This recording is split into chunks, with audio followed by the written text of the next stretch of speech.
ושלום לך, אליהו יוסיאן. שלום וברכה. התווכחנו הבוקר, ויכוח לא פשוט. התווכחנו על גבולות הגזרה של ההתבוננות שלנו. ואתה אמרת דברים בוטים לגבי, הייתי אומר, הסאבטקסט של מה שקורה, לגבי הדברים העמוקים, האינפרסטרוקטורה, נקרא לזה, לגבי מה שקורה פה. בוא תציג את התפיסה שלך. נתחיל באבן היסוד שאני מטמא את העולם החילוני-ליברלי.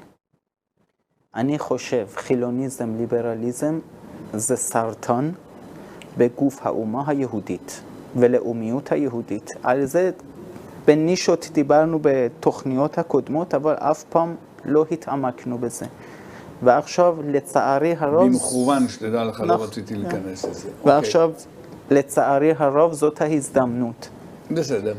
יש המון תופעות פסולות שבחילוניזם ליברליזם מכשירים אותם, שקוראים לו כבוד האדם וחירותו, חופש העיסוק, חופש ביטוי, כל הדברים האלה. זה מעטפת מאוד יפה כדי להכניס תחת המעטפת הזאת כל גועל וסירחון תרבותי חברתי שיכול להיות.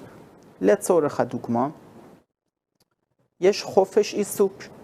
חוק הכי מינימלי, ואם אתה אומר לכל אזרח פשוט על חופש עיסוק, הוא אומר, זה טוב, זה חופש עיסוק.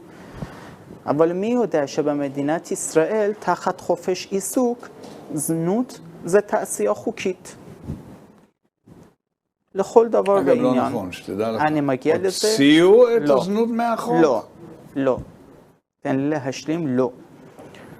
ואז הגיעו שתי נשים, שולי מועלם מהבית היהודי וזהבה גלאון ממרץ, ואמרו, אופ, יכול להיות שאני פתאום תחת חופש עיסוק יהיה שווה 45 דקות 300 שקל. איך יכול להיות? אבל מה? שאי אפשר להעביר חוק שזנות היא תעשייה לא חוקית. כי זה פוגע עשו את הזנות על הגברים, אני יודע את כל זה. נו, אוקיי. לא, זה מה שאתה אומר, בדיוק תנועת היד הזאת, זה לטאטא את הגועל וסירחון תחת המונח הזה. ואז אמרו, אי אפשר לעצור חופש עיסוק, אבל הגבר שמשתמש בזנות זה לא חוקי. נכון. עכשיו, העניין הוא, האם הגבר שמוכר סמים זה חוקי? לא.